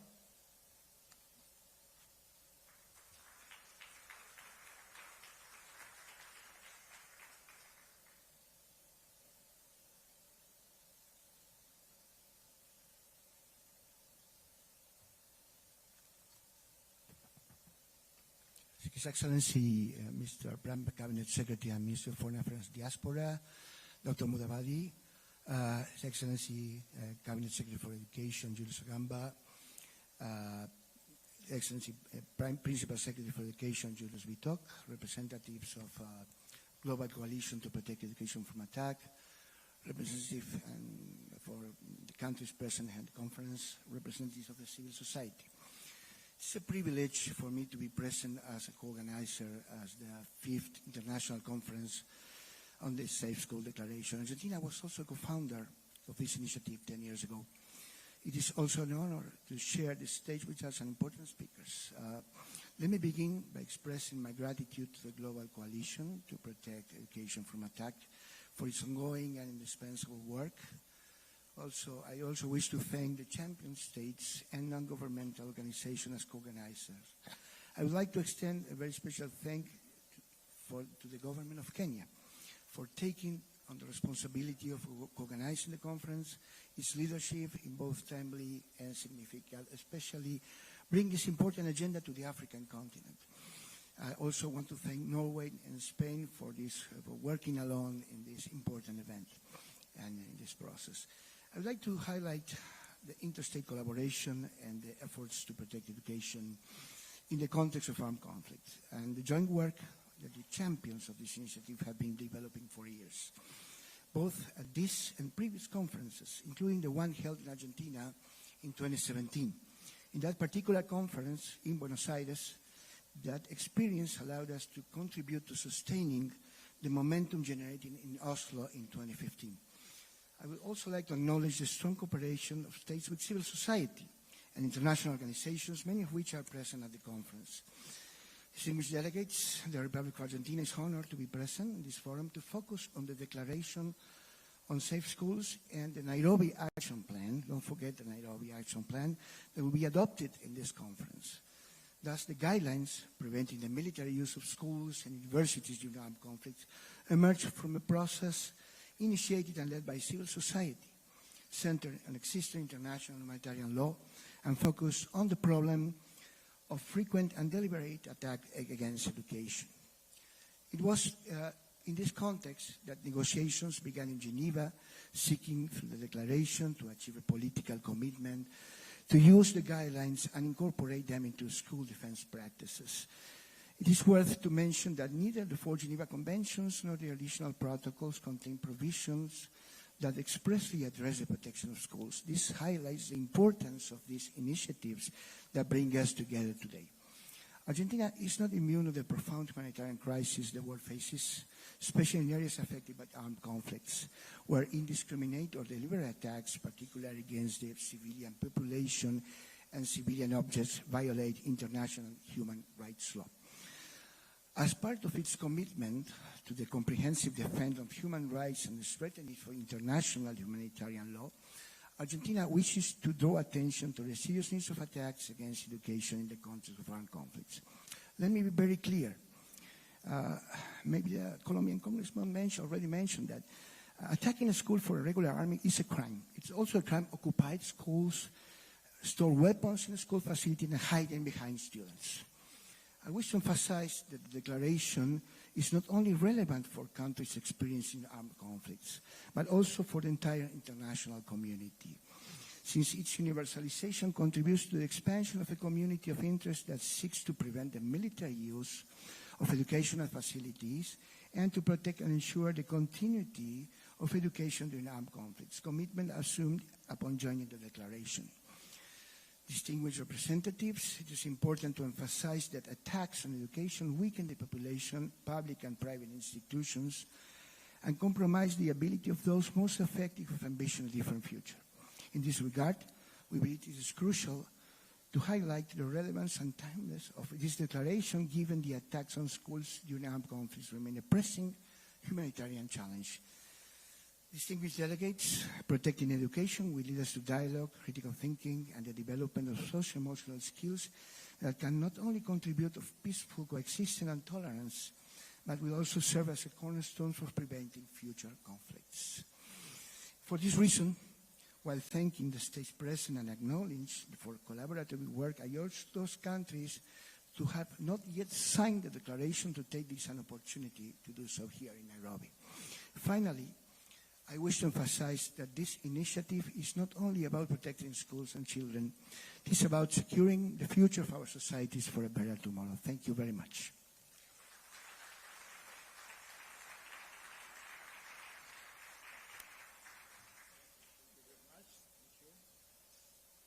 I think the emphasis is that the Nairobi Action Plan must now be clear that you'll be moving from a declaration to implementation. Our next speaker is Louise, the UNESCO Regional Director, Louise Axelsen. Very, very difficult. We need to do something about it. Welcome.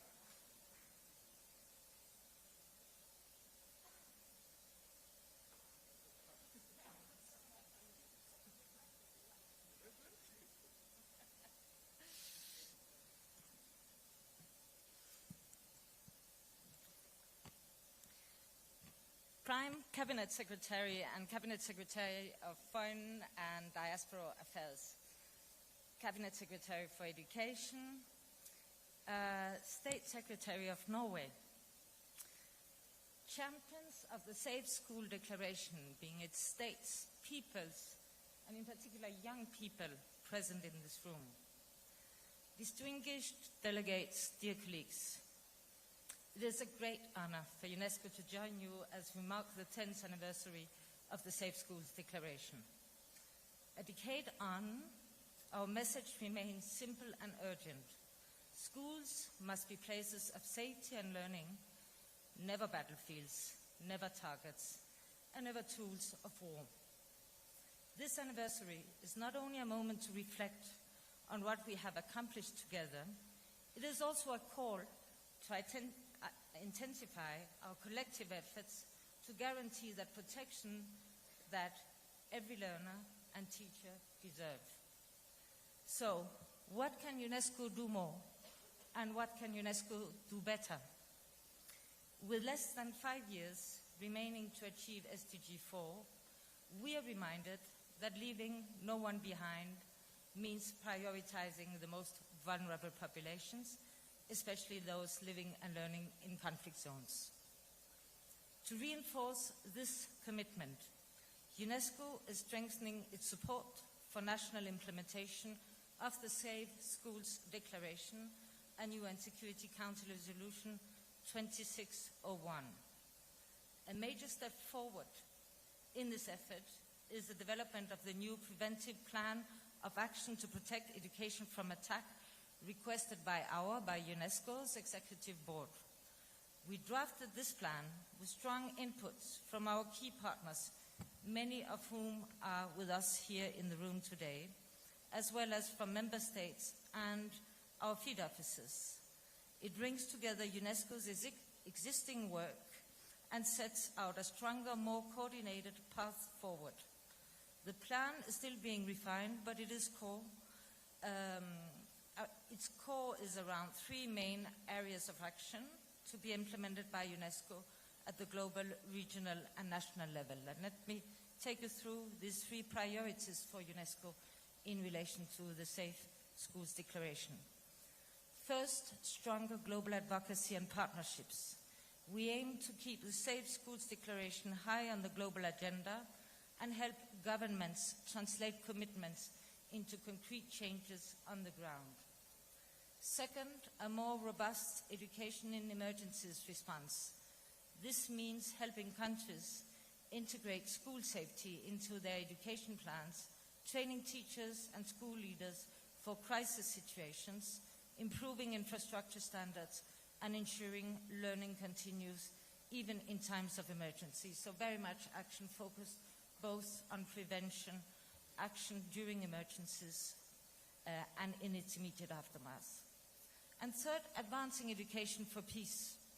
Through the new recommendation on education for peace, human rights, and sustainable development, UNESCO will support countries in building learning environment that promotes respect, non-violence, and social cohesion, so that schools contribute to preventing conflict, not only responding to it. The plan will be reviewed by experts and presented for adoption at the 2026 spring session of UNESCO's Executive Board. As we continue to refine it, we look forward to working closely with all of you to ensure that it delivers real impact. At the same time, UNESCO continues to play its central role as lead agency for SDG 4, supporting member states to build resilient education systems and safeguard learning during emergencies and throughout post-conflict recovery. We remain committed to supporting refugees, displaced populations, and host communities from early childhood through higher education and technical and vocational learning. As we enter the next decade of the Safe Schools Declaration, we reaffirm our full commitment to working with partners and member states to accelerate its implementation, to ensure that every learner and every teacher can learn and teach in safety and dignity. Together, we can and we will turn this vision into real change for the communities we serve. Thank you very much.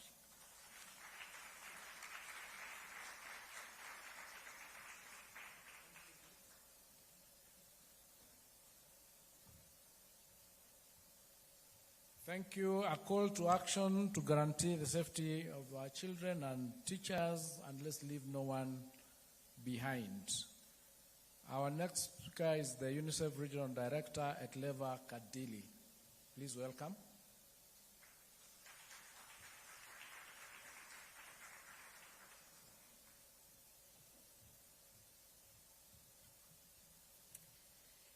Your Excellency, Dr. Musalia Mudavadi, Prime Cabinet Secretary and Cabinet Secretary of Foreign and Diaspora Affairs, Cabinet Secretary of Education and PS of Education, Mr. Andres Krevik, State Secretary Norway, Ms. Vanessa Fraser, SRSG CAC, Ibrahim, our amazing, wonderful young child from Nigeria that joined us this morning, Excellencies, distinguished delegates, colleagues and partners and friends, children and young people, all protocols duly observed. On behalf of our Executive Director, Catherine Russels, I'm very honored to join you today to this historic milestone, the 10th anniversary of Safe School Declarations. I want to begin by thanking Your Excellency and the Government of Kenya for the leadership in hosting this landmark conference and for championing the protection of education across Africa and beyond. I'd also like to thank the government of Argentina, Norway, and Spain, and Special Representative SRSG CAC and all partners who actually are all here committed and are contributing and collaborating to this conference and make it possible. We are gathering at this very moment when education is under attack worldwide. The recent reports of scores of children and teachers abducted during 2 attacks on schools in Nigeria just last week serves as shocking and heartbreaking reminder of why the Safe School Declarations must be fully implemented. Globally, millions of children have seen their schools damaged, destroyed, or occupied by armed forces and groups. The numbers tell a stark story. Since 2005, the UN has verified over 14,000 attacks on schools, students, and teachers, and education personnel worldwide. Nearly 2 attacks every day for the last 2 decades. So the scale of distractions is staggering. In Gaza, 97% of schools have been damaged or destroyed since 2023. In Sudan, over 19,000 schools remain closed, affecting 7 million children. In Ukraine, thousands of education facilities have been destroyed since 2022. These attacks destroy more than just buildings. They destroy children's future and the very foundation upon which peaceful societies are built. Yet, we also witness communities refusing to give up, teachers risking their lives to keep learning alive, and governments taking concrete actions to protect schools. Today, we are all here to accelerate action. UNICEF calls on all stakeholders to focus on 3 priorities. First, turn political promises into protection on the ground. The Safe School Declaration must be translated into national laws, military doctrines, and operational practices. Perpetrators must be held accountable through strengthened legal mechanisms.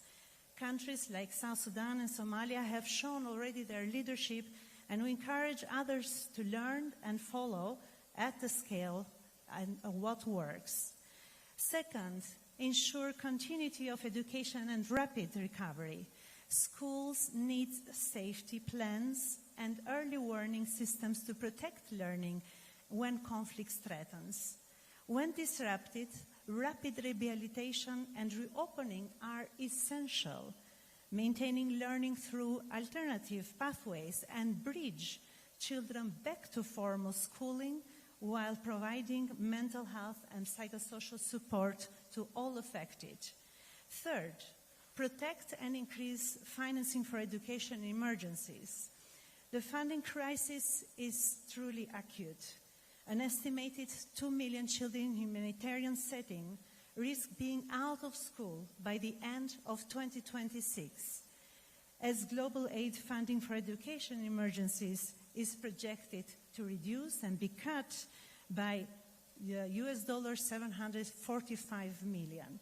This year alone, education emergency funding has seen a lot of cuts. For example, for Sudan and Chad, the cut actually goes to up to 90%. Therefore, it is imperative to underscore that education is life-saving intervention that will ultimately contribute directly to the peace and security, and therefore must be prioritized and fully funded. Over the next 2 days, we will chart our path forwards. Let us commit to concrete actions, measurable progress, and hold each other accountable through 2030.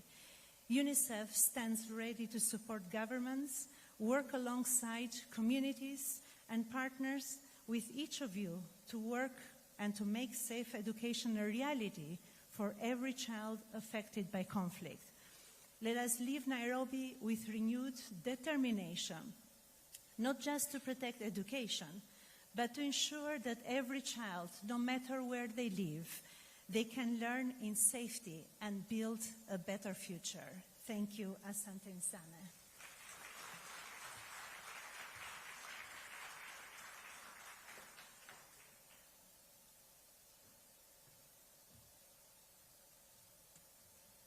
Thank you, UNICEF, and thank you for all your support and for your invitation that you'll continue working with all governments to support this declaration. Our next speaker is Mr. Hajir Malim, Regional Director for Middle Eastern and Southern Africa Region Plan International.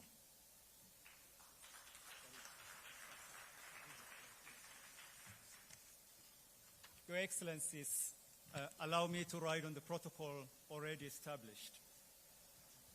As a child, I always navigated the fear of my own safety when I was going to school. That was 3 decades ago. But one incident I always remember is when I was leaving class one evening. When I was confronted by armed men. I couldn't speak because I didn't want to say it, because any one wrong word could be deadly. Every day and today, children and teachers risk their life simply on their journey to school and while sitting in their classrooms. This reality is a stark reminder of why the Safe School Declaration remains as vital today as it was 10 years ago. Attacks on education are not gender neutral. When education is under threat, both boys and girls face devastating and lifelong consequences. Girls may be exposed to sexual violence, trafficking, and child marriage, while boys are often at a heightened risk of recruitment into armed groups, forced labor, or other forms of exploitation. In every case, children are denied the right to safety, learning, and opportunity. Protecting education means recognizing and addressing these different risks and ensuring that responses are informed by and tailored to the needs and the lived experiences of both boys and girls. For Plan International, the commitment to safeguard education has never been more urgent. Over the past decade, we have worked closely with the Ministries of Education, communities, and partners to strengthen the Safe School implementation. From Cameroon and the Central Sahel to Latin America and Southeast Asia. We have supported efforts to translate the Safe School Declaration guidelines into local languages. We have helped develop school safety plans and worked directly with adolescent girls to ensure that their priorities and solutions are heard in conflict-affected settings. But more must be done, and we believe several actions are critical, and allow me to state 4 of them. The first, let's prioritize gender-responsive measures to ensure that girls and boys whose education have been disrupted by attacks can return to learning as soon as possible. Secondly, protect and educate at the same time. The right to learn and the right to be safe are inseparable. We urge governments and donors to invest in integrated approaches that combine access to learning with mental health and psychosocial support and strengthen teachers' training. Third, move from commitment to localization and scale. The Safe School Declaration must be implemented where it matters most, in communities, in classrooms, and in crisis-affected areas. This means locally funded gender-sensitive school safety plans, as well as educational alternatives for displaced and out-of-school children. Finally, elevate the voices of children in decision-making. Boys and girls are affected by conflict, understand better than anyone what it feels to feel safe and continue their education. Their perspective that is shaped by experiences of violence, displacement, and exclusion must drive the solutions we design, especially for those most at risk of being left behind. Let us ensure that the next decade of the Safe School Declaration delivers real, measurable change, where no child is denied education because of violence, where no school is treated as a battlefield, and where girls and boys everywhere are protected, supported, and empowered to learn in safety. Thank you very much.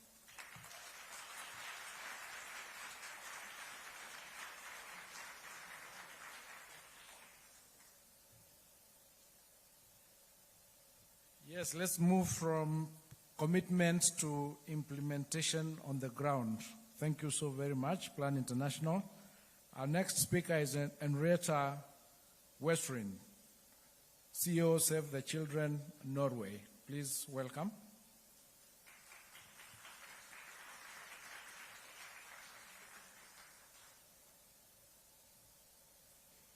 Excellencies, child delegation, ladies and gentlemen, education is the most powerful weapon which you can use to change the world. Nelson Mandela's words reminds us that education is not only a human right, but it's a tool for change, a tool for peace and democracy. Schools should be sanctuaries for children, not targets of war.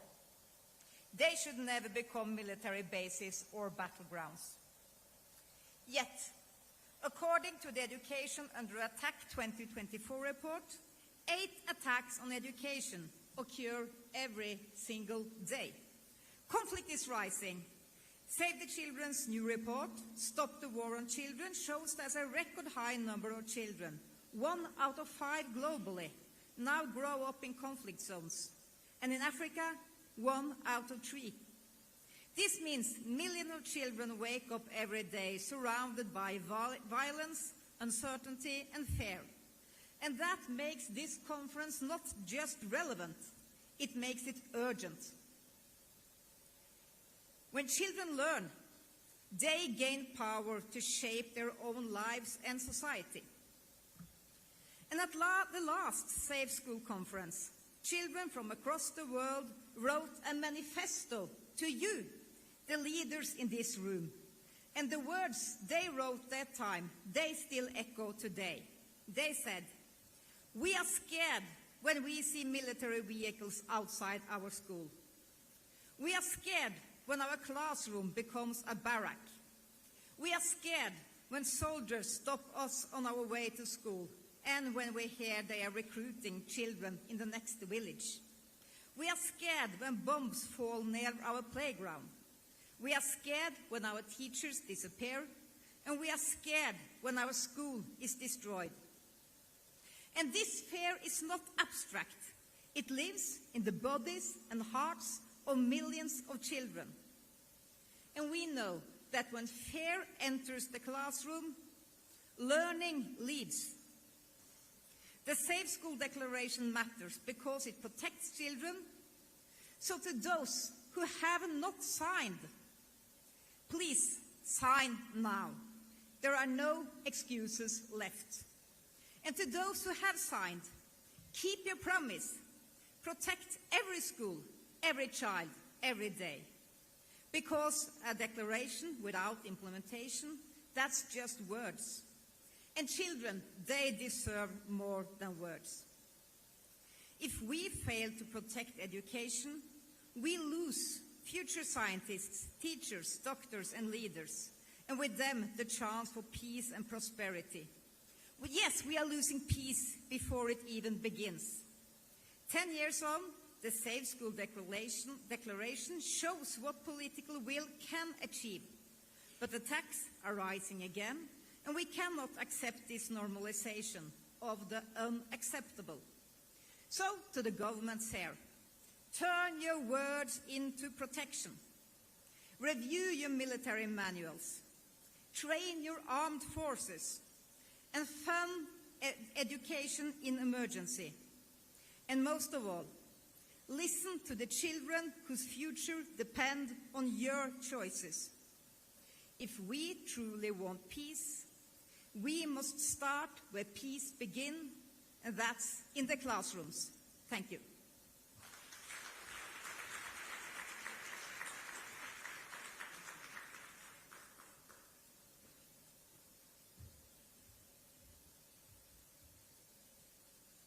Your Excellency, distinguished delegates, once again, it's a great honor to welcome you to Kenya and to this important 5th International Conference on the Safe Schools Declaration.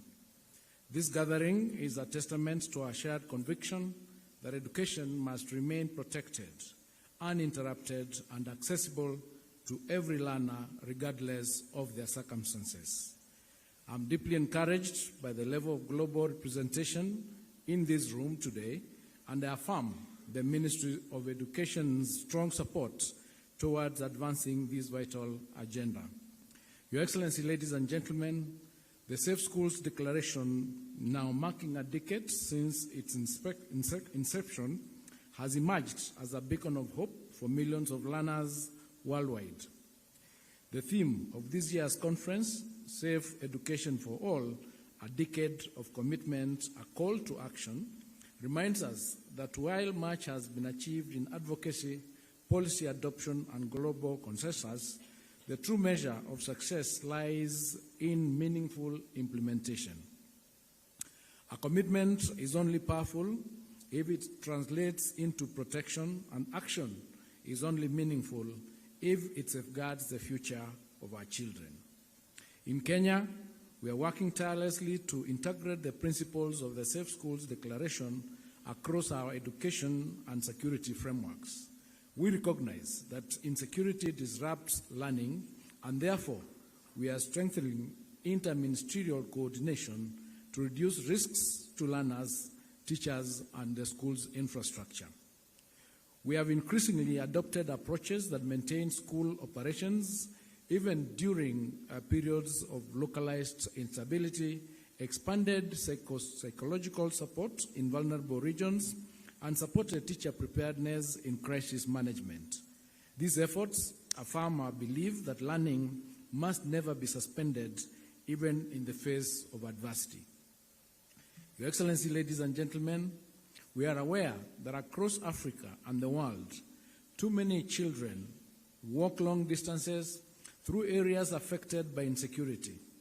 Too many teachers work in hardship conditions, and too many schools remain vulnerable to disruption or attack.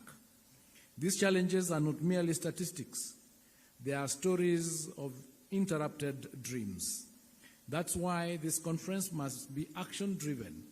The discussions held here must focus on strengthening national protection measures, fostering international support, enhancing accountability for violations, and increasing investment in education during crisis.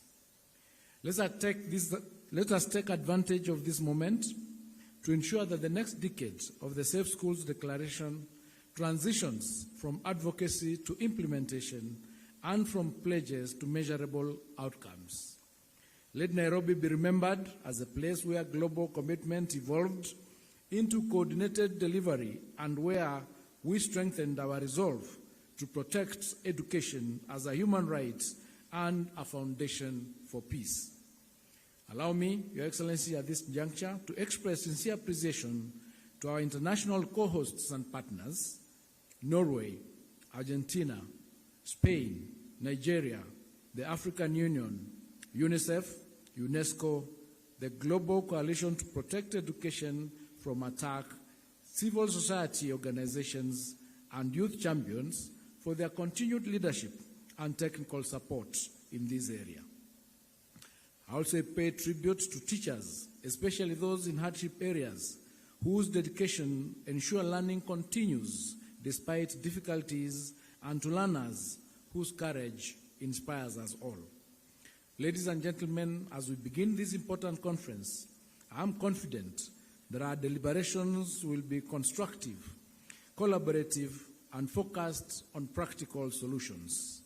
Together, let us reaffirm our responsibility to protect every child's right to safe education. And with that, it is now my singular honor to invite the Prime Cabinet Secretary and Cabinet Secretary for Foreign and Diaspora Affairs, Your Excellency Dr. Musalia Mudavadi, to deliver your remarks. Welcome, Your Excellency. And thank you very much, and may this conference bear fruit. Asanteni sana.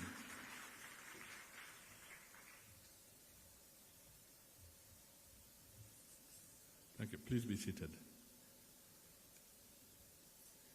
My colleague, Honorable Migos Ogamba, Your Excellencies, the State Secretary of Norway, Congress leaders, distinguished ladies and gentlemen, and all our international partners and esteemed delegates. Good afternoon.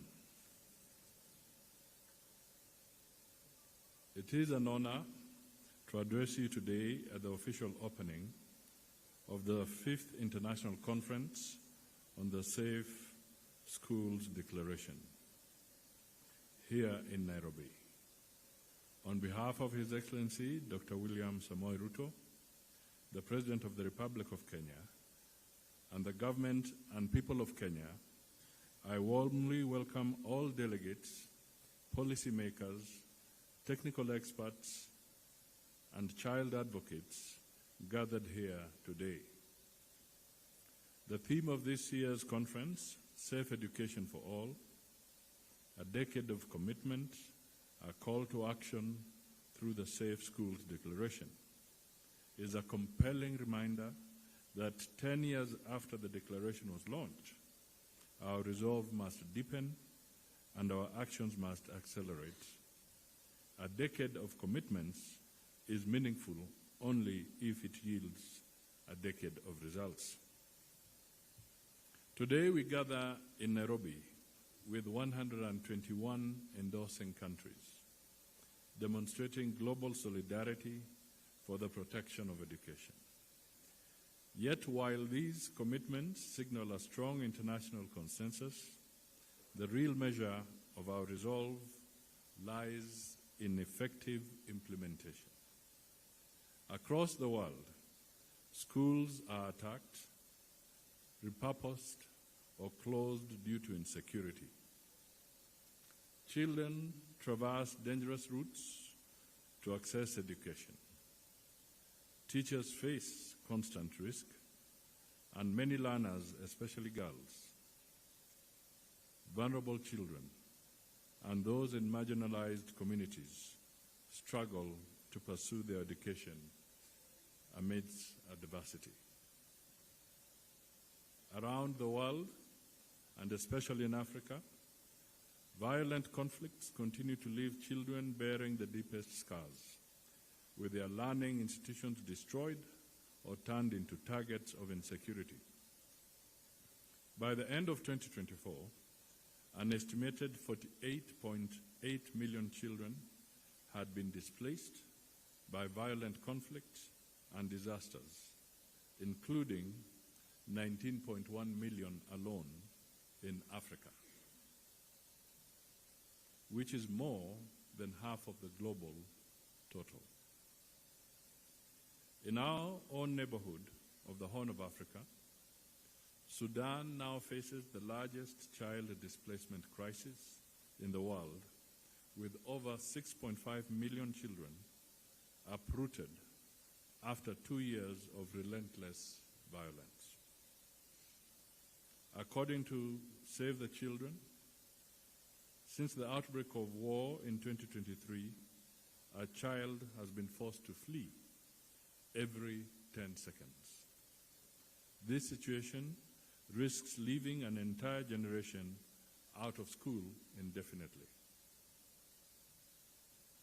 As of June 2024, for example, over 14,000 schools are closed due to armed conflict in West and Central Africa. Mass abductions of students by armed groups continue to undermine the safety of our schools. Terrorism and insurgency in Africa's Sahel region have led to closure of thousands of schools. Closer home, in some parts of northern Kenya and the wider Horn of Africa region, learners have in the past endured interruptions due to intercommunal violence and cross-border insecurity. Some schools have had to temporarily relocate. Learners and teachers have been evacuated during high-risk moments.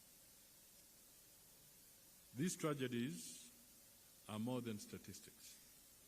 They are stories of interrupted futures and derailed dreams. It is our responsibility as the current generation and leaders to safeguard the next generation, ensure their protection and continuity of progress.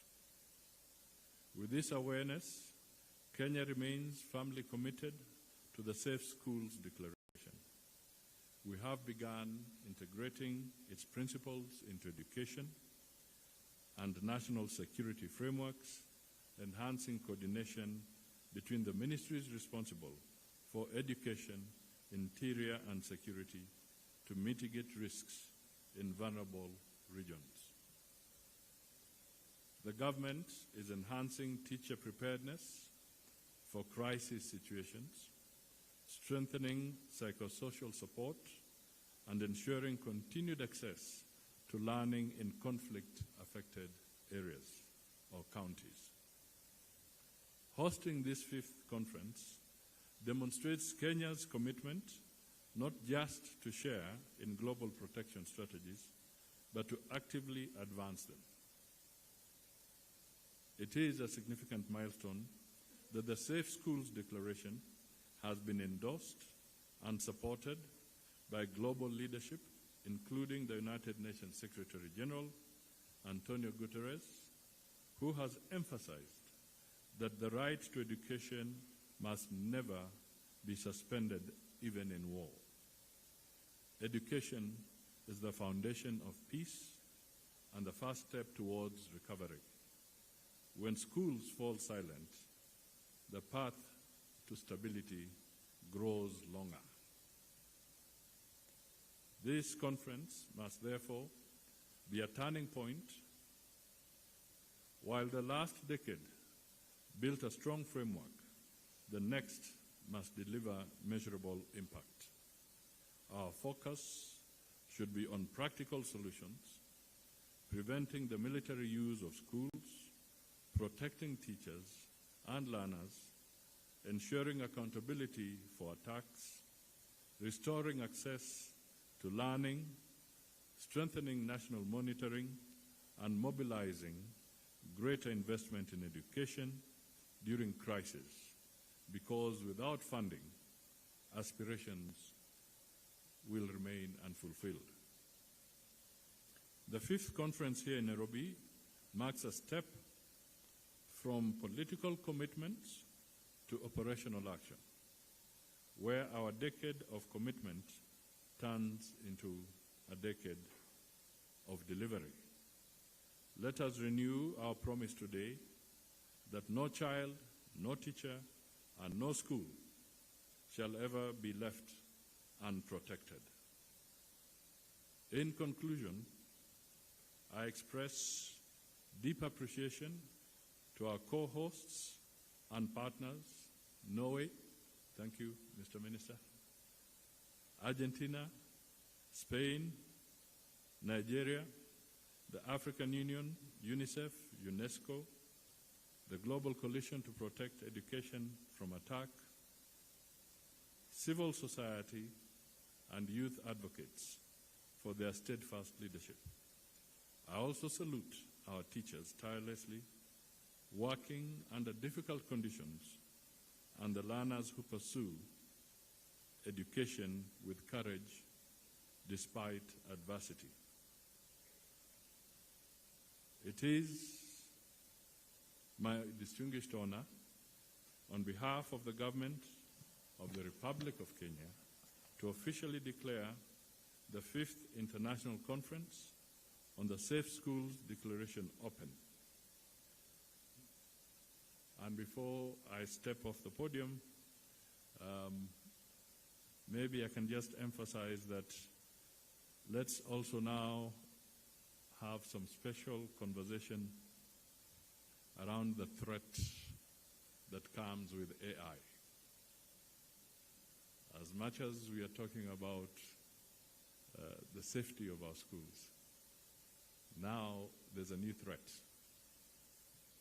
the cyber threat, the psychological warfare that is now beginning to take a different form, which can lead to a lot of scars. It can lead to a lot of suicide. It can lead to a lot of depression. As you deliberate, let's not just focus on the element of armed conflict. Let us realize that technology has now come with its challenges. As we embrace it, how do we make sure that our schools are safe with this new, silent,